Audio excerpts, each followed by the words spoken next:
by what you receive, but the kindness you give, that's what I believe. In every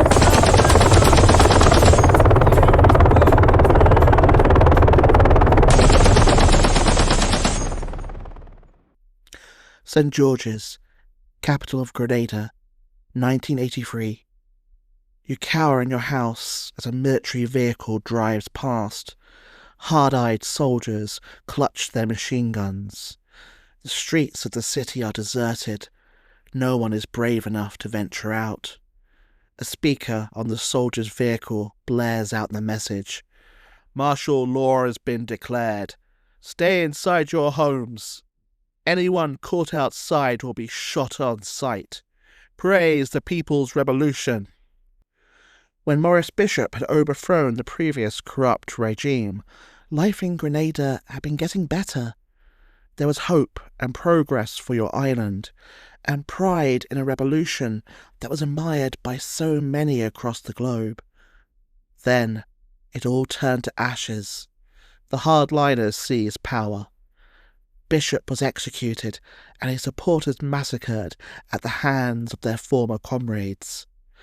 Now you just have the hard-eyed men with guns and their empty slogans. The radio has been playing endless pro-government calypsos, but suddenly the music fades away and the announcer's angry voice declares, United States paratroopers have invaded Grenada with helicopter gunships. Our armed forces are engaging them in battle.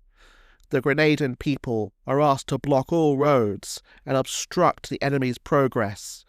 The revolution will triumph over the invaders and the traitors in our ranks. Soon you can hear the sound of multiple helicopters flying over the city, breaking the oppressive silence. Gunfire seems to be coming from everywhere.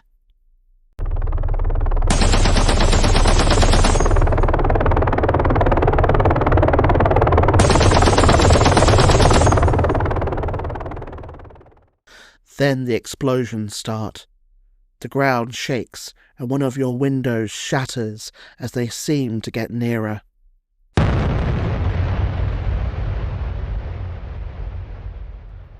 A thought runs through your brain. Where did Grenada go wrong? How has the island of spices turned into a place of fear, repression and war? I'm your host, James Barton. Welcome to Forgotten Wars. This country is at war with Germany. Today, our armed forces joined our NATO allies in airstrikes against Serbian forces. Eagle 1, first strike, you have permission to engage the target. In the first few hours after our servicemen went to the rescue of young Americans and of democracy in Grenada,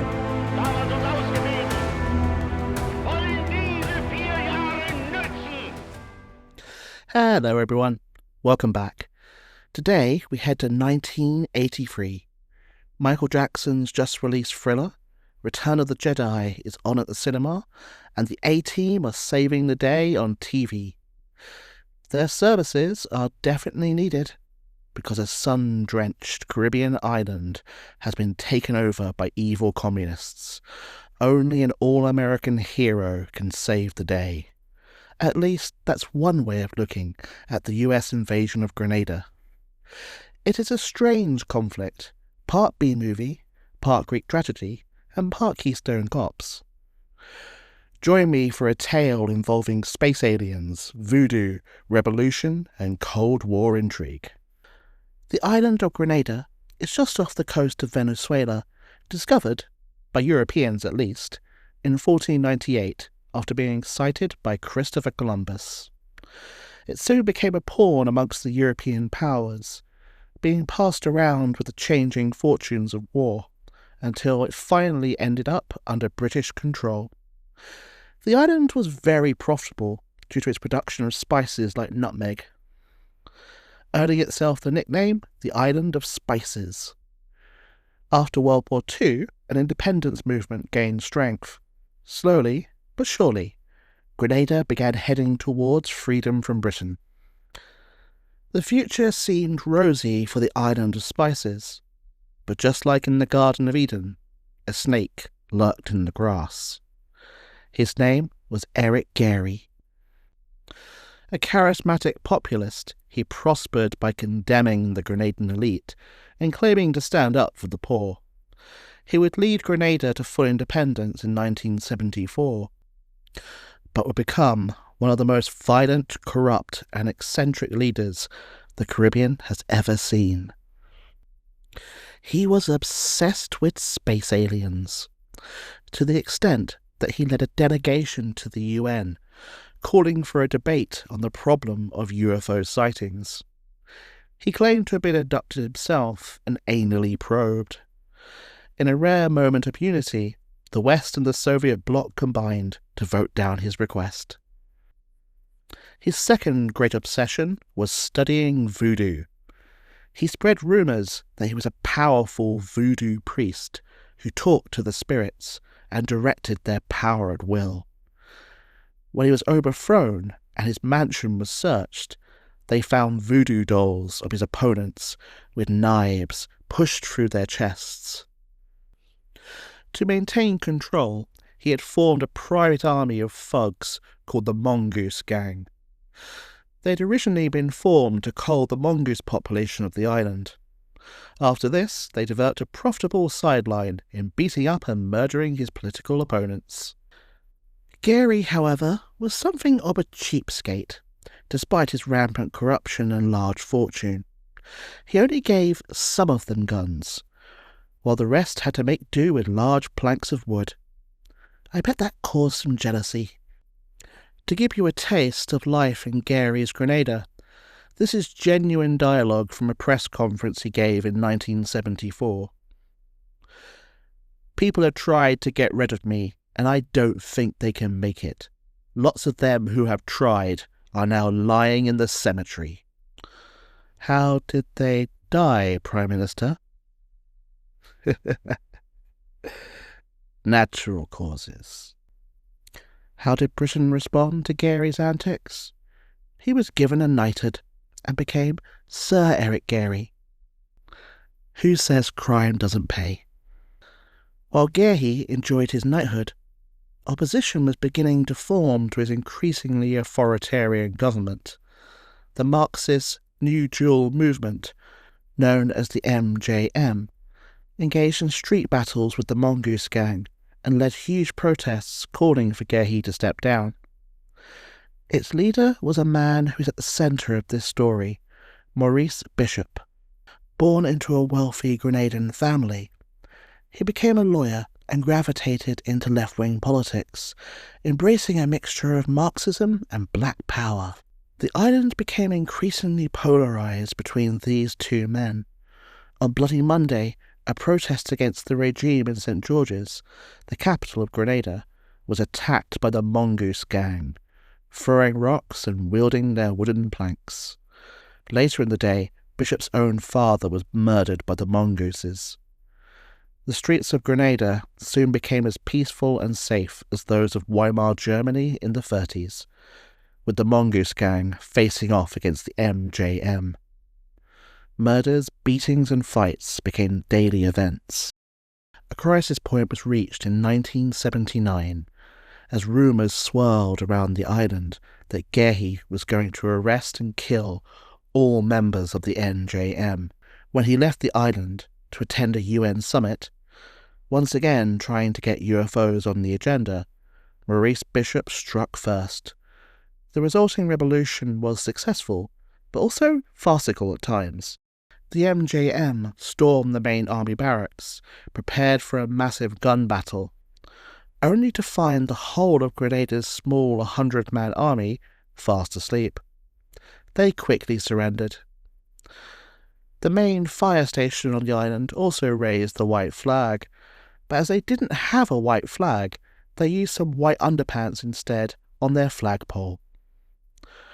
After being seized by the rebels, Grenadian radio played a bizarre mixture of calypso, reggae, stirring revolutionary messages, and appeals such as, "Will the people who kept animals on Mount Royal come back and feed them?" And my personal favourite, will whoever borrowed the keys of the police wagon please return them? The revolution in Grenada caught the world by surprise. Suddenly, the small Caribbean nation of only 100,000 people leapt to the top of news headlines, more worryingly, for the future, like the eye of Sauron in Lord of the Rings. The gaze of the superpowers and their regional allies fell upon the island of spices. The Cold War was still raging in 1979, and it was entering a particularly tense period between the rival superpowers. Since America's humiliating defeat in the Vietnam War, there were rampant fears that the USSR was winning the Cold War. With the gift of hindsight, we know this is ridiculous, but it was all too believable at the time. Communism was spreading in Africa with the backing of Cuban troops, while the Soviet Union had just invaded Afghanistan. In America's own so-called backyard, Nicaragua had fallen to the communist Sandinistas, while El Salvador had plunged into civil war. In this increasingly alarmist atmosphere about expanding Soviet power, Grenada's communist revolution was met with suspicion. Bishop and the MJM were highly ambitious in their plans, wanting to build nothing less than a black utopia. In reality, it was a fairly mixed bag. On the positive side, unemployment fell from 50% to just 14% in 4 years. Low-cost housing benefited thousands, universal medical and dental care were introduced, and a mass campaign against illiteracy was undertaken. However, like most revolutions, there was also a dark side. Democracy was abolished and the constitution suspended. All political parties except the MJM were banned. Dissidents once again began to be imprisoned and beaten up. Grenada became increasingly isolated internationally. Both Britain and the US cut back foreign aid dramatically. On one occasion, the US would only offer Bishop a mere $5,000 in aid, which the Grenadans angrily denounced as a slap in the face. Denied by the West, inevitably, the MJM turned towards the Eastern Bloc for aid. Soviet, North Korean, and especially Cuban aid promptly arrived. In a self-fulfilling prophecy, after having forced Bishop to go to the communist world for help, the West was now shocked I tell you, about Grenada's increasing ties with the Soviet Union. Bishop also became very popular among the African American community. Attending a conference in Harlem, New York, he gave a famous speech condemning Reagan's domestic and foreign policies, receiving multiple standing ovations. The fear arose among Cold Warriors that Bishop could be a new Castro, and Grenada a new Cuba.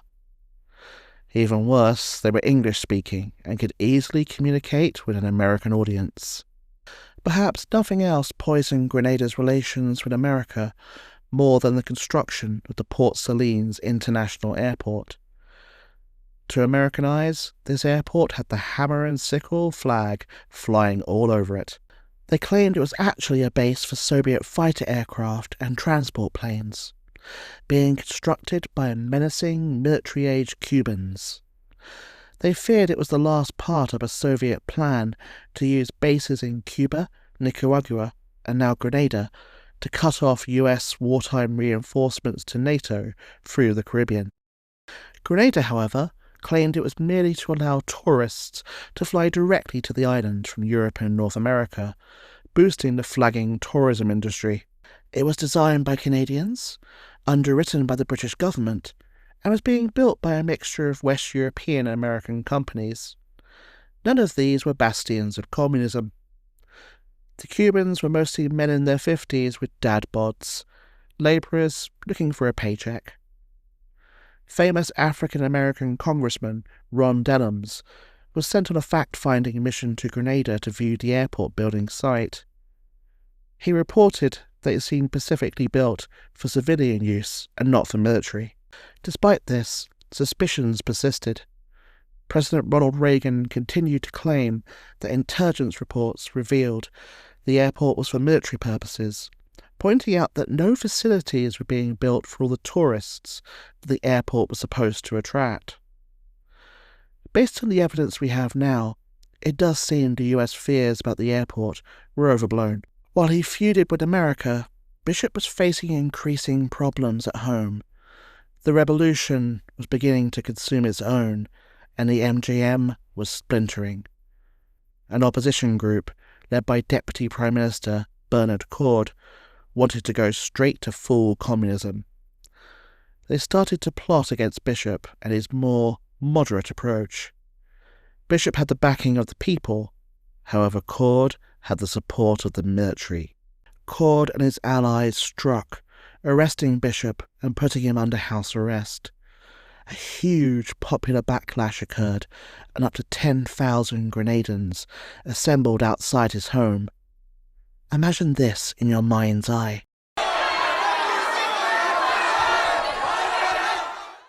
Thousands of voices, young and old, shout, "We want Maurice!" and "Save the revolution!" as the scared-looking soldiers imprisoning Bishop in his home look on. One fires into the air, their officer shouting through a megaphone that, "Unless you disperse, deadly force will be used." He looks nervous, though. The soldiers are completely outnumbered by protesters. As the crowd surges forward, the soldiers run for it, and Bishop is free. You can barely hear him as he speaks, but you follow as he leads the crowd to the nearby Fort Rupert. Here you will make your stand to save the Grenadan Revolution from the traitors. As Eric Gearhey learnt, no one can defeat the people. Little do you know that armoured cars are already pulling up outside the fort. Out steps a squat lieutenant colonel with a pock-marked face, wearing black sunglasses. He smiles while watching the large crowd inside the fort, his white teeth resembling tombstones. "Our orders are to restore order and retake the fort. Prepare to open fire." A young private looks shocked. "Sir, the protesters are unarmed." The officer sneers at him. "Those are your orders, soldier. Shoot without mercy. Bishop's a dead man. He just doesn't know it yet. Now open fire." 100 Grenadans were massacred. Bishop and his closest allies were executed. A shoot-to-kill curfew was imposed by the new regime. Americans watching the evening news were greeted by the shocking footage from Grenada. Let's head to a bar in New York after the fatal events at Fort Rupert.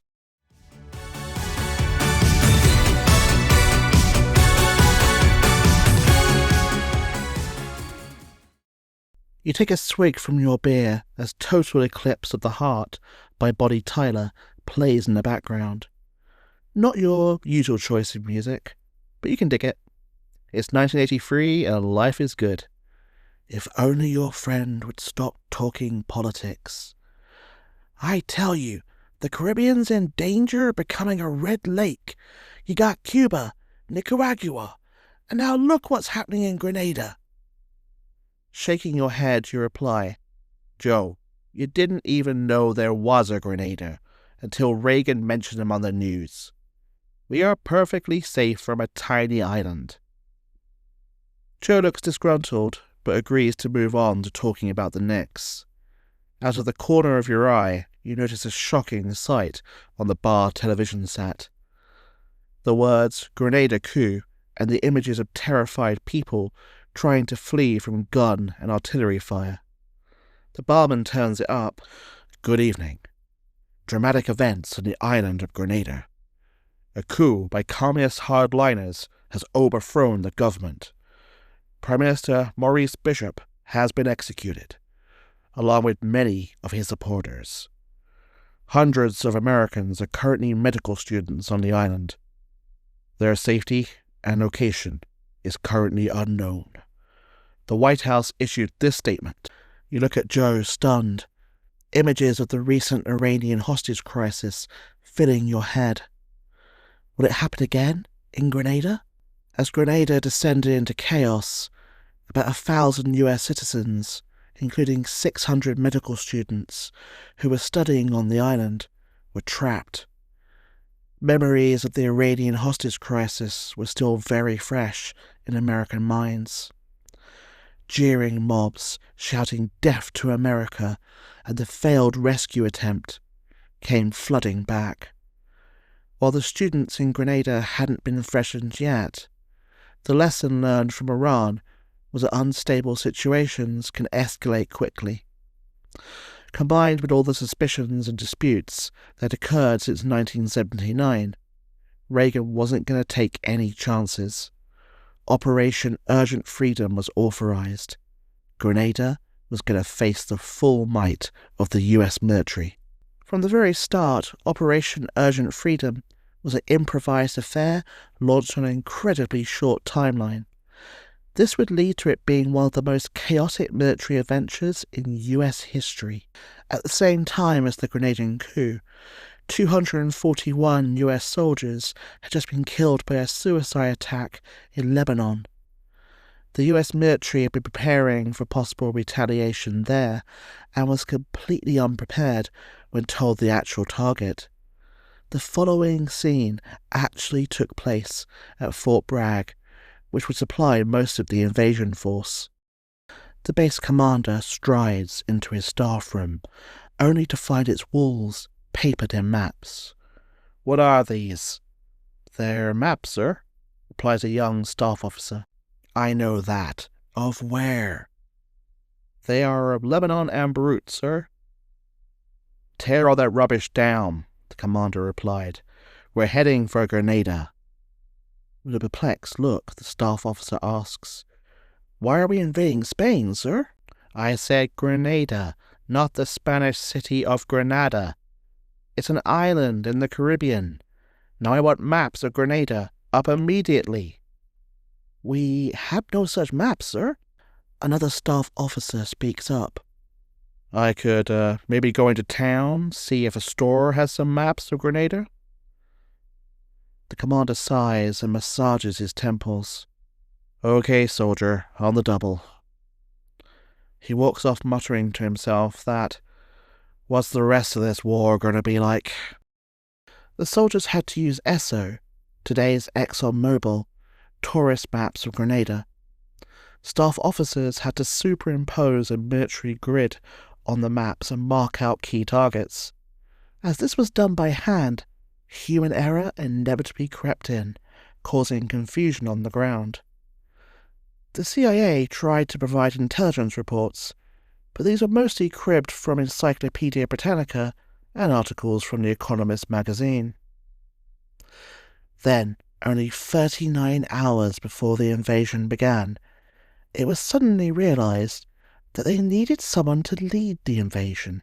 A Pentagon official remembered that Vice Admiral Metcalf III happened to be in the area, so he was given the command. The bemused admiral only found out he was going to war when a letter was handed to him at a cocktail party. Despite all of this, 7,000 US troops and 300 peacekeepers from the Organization of East Caribbean States were ready to invade Grenada on the 25th of October, 1983.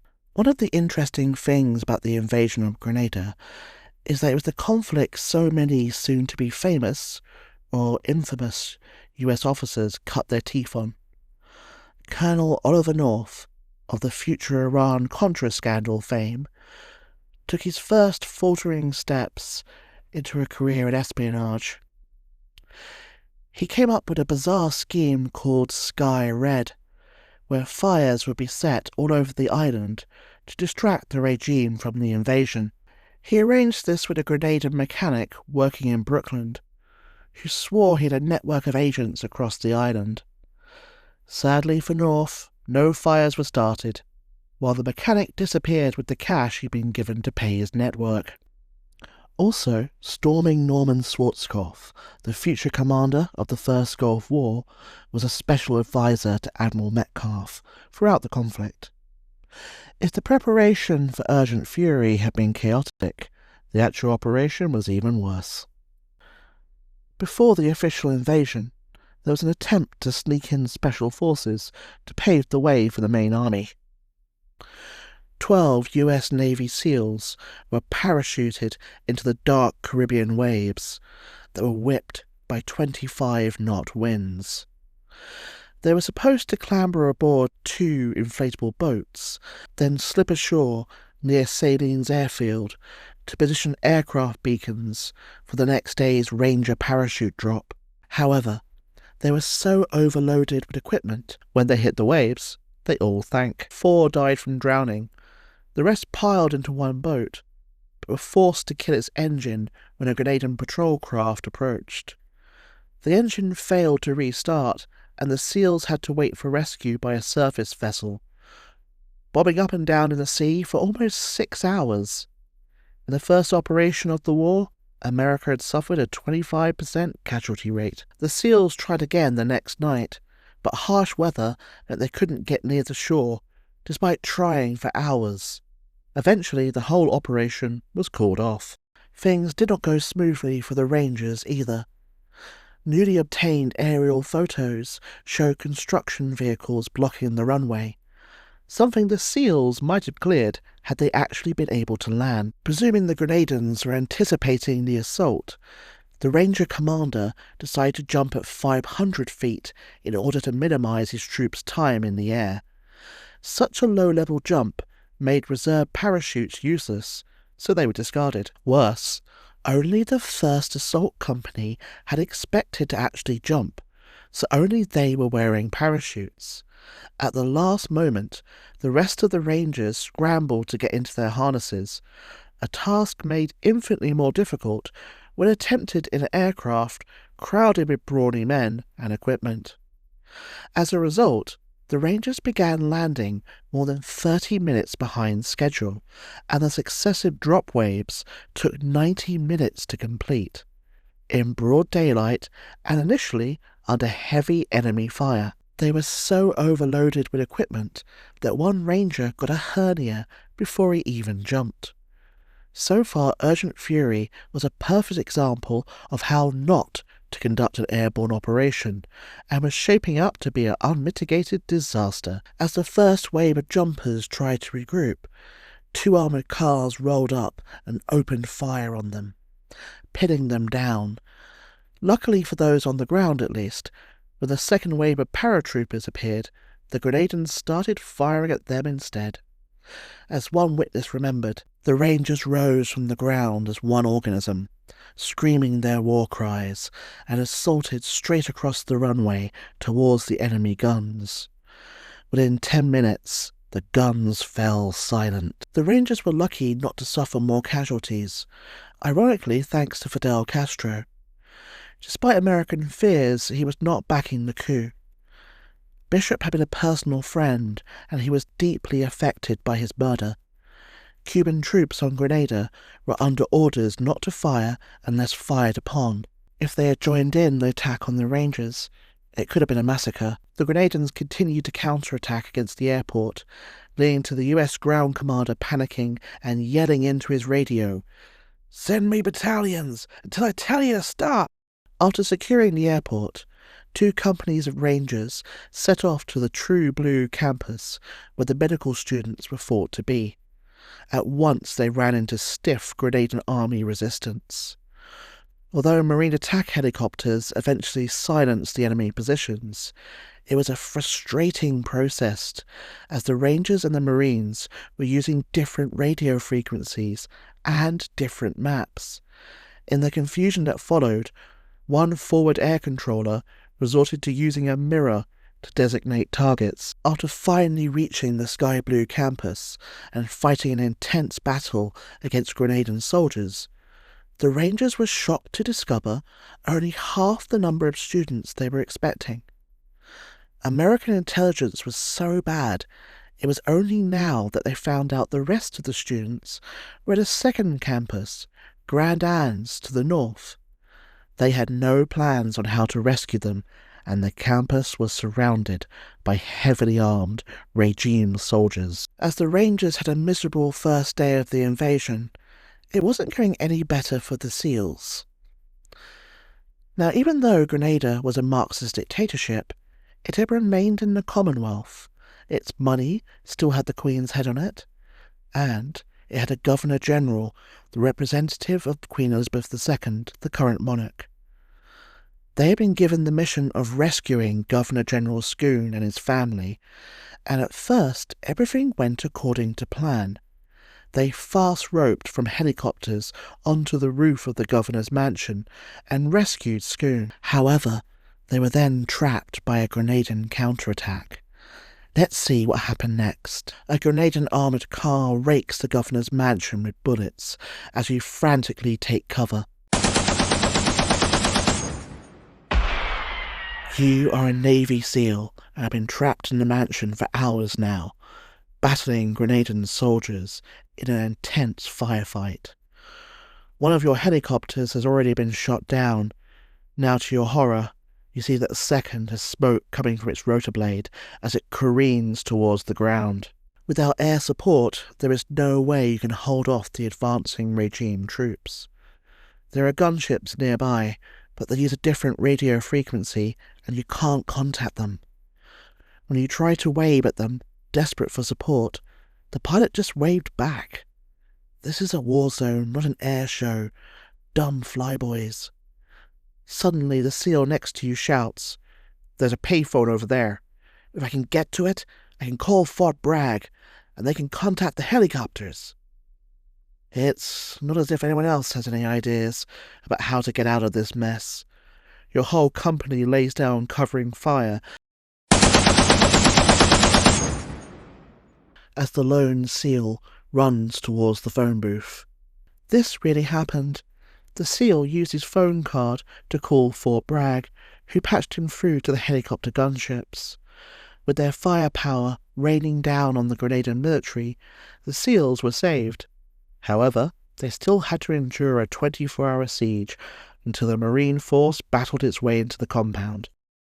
If Special Forces having to use public phone booths to coordinate attacks wasn't bad enough, the rest of the invasion was having problems as well. An attempt to seize the transmitter broadcasting the government-controlled Radio Free Grenada failed after a counterattack by armoured vehicles forced the lightly armed SEAL team to make a run for it. They cut open a fence, ran down the rocky coast while under fire. They were then forced to hide in the water from the pursuing Grenadan soldiers until they could swim out to sea and be picked up by a helicopter. The precious transmitter would be moved by the regime into a van that drove around the island. The SEALs would be reduced to hunting transmitter along the back roads of Grenada, like the local police chasing a pirate radio station. For the rest of the war, Radio Grenada kept on broadcasting 24 hours a day. Assaults on command posts at Fort Rupert and the prison at Richmond Hill stalled after anti-aircraft fire downed 2 helicopters and damaged others. Adding some macabre mockery to the unfolding spectacle, attacking US aircraft accidentally hit a mental hospital, killing 18 patients and setting others free to aimlessly wander around a nearby town. By the end of the first day, the invasion was dangerously close to turning into a debacle. The American soldiers also hadn't been issued tropical, climate-appropriate uniforms.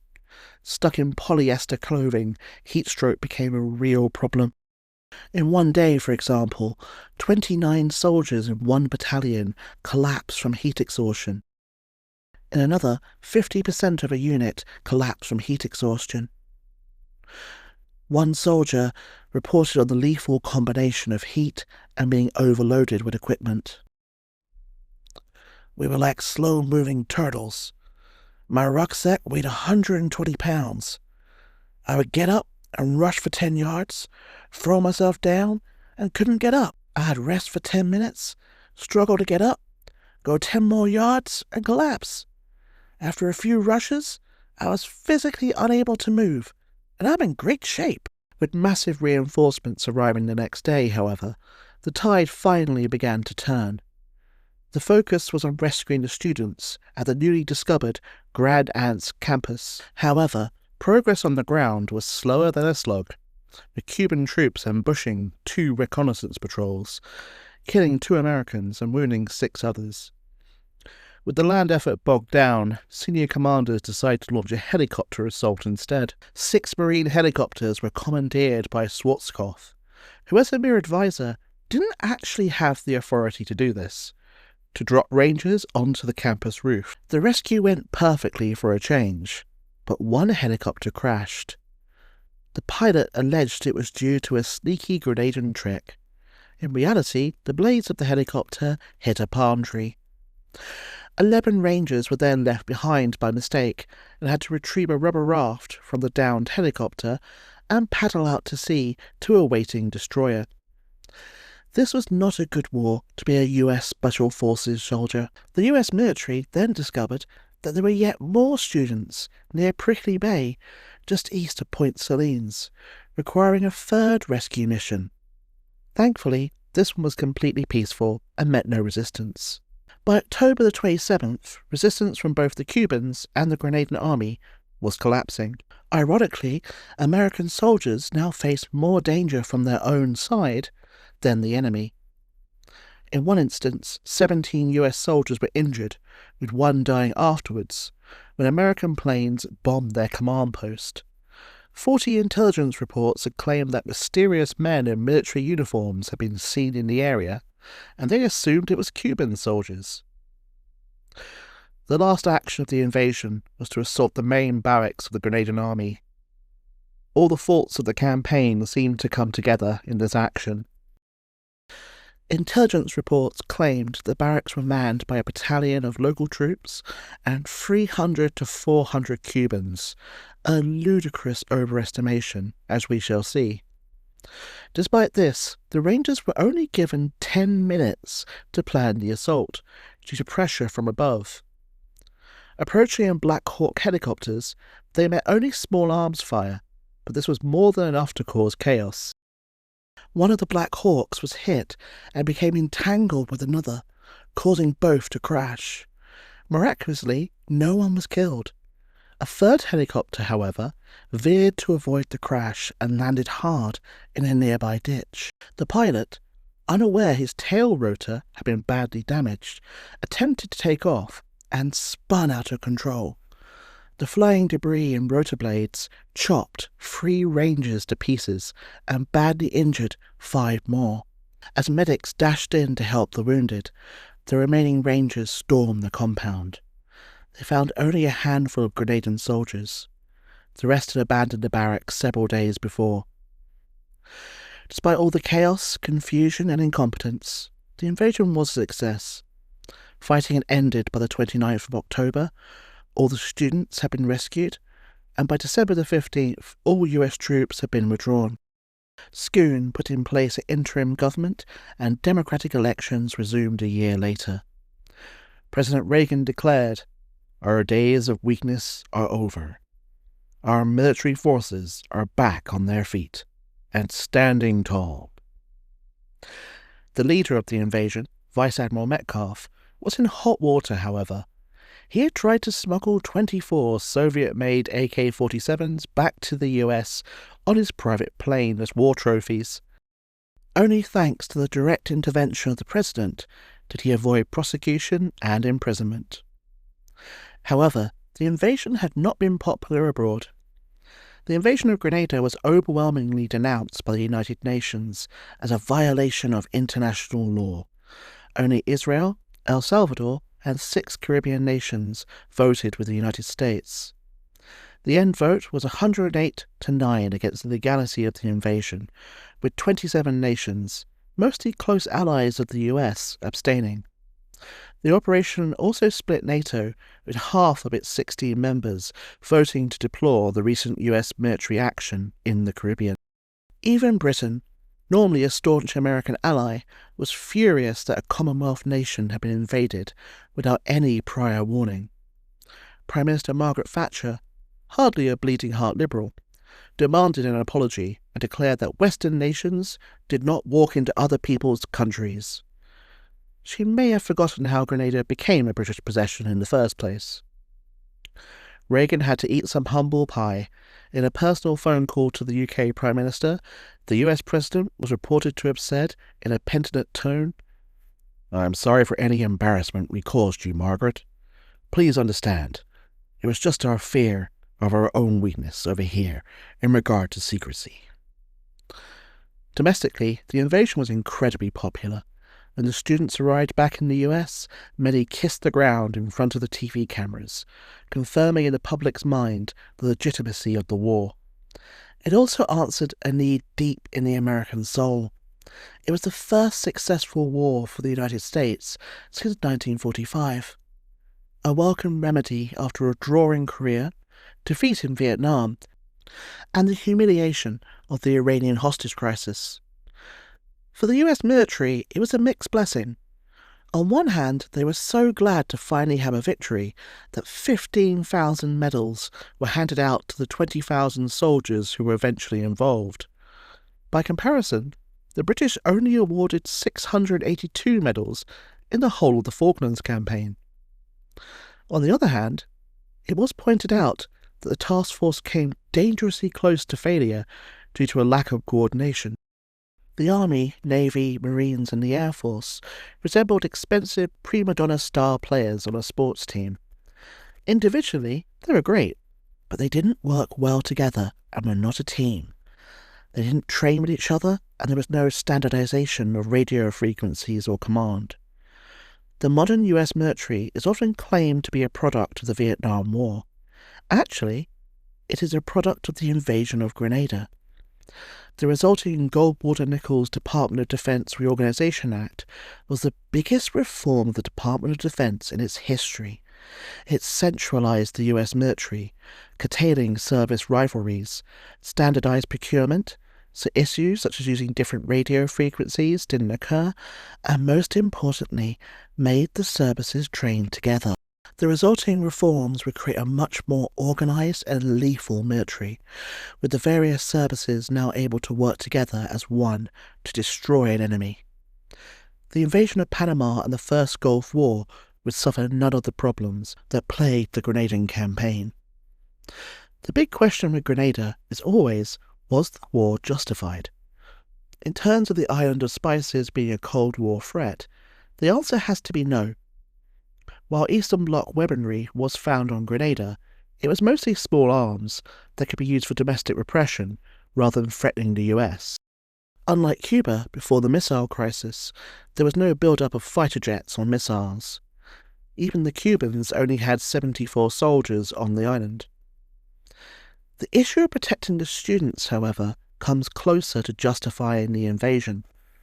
Grenada was unstable. The coup leaders themselves didn't know what they were going to do next.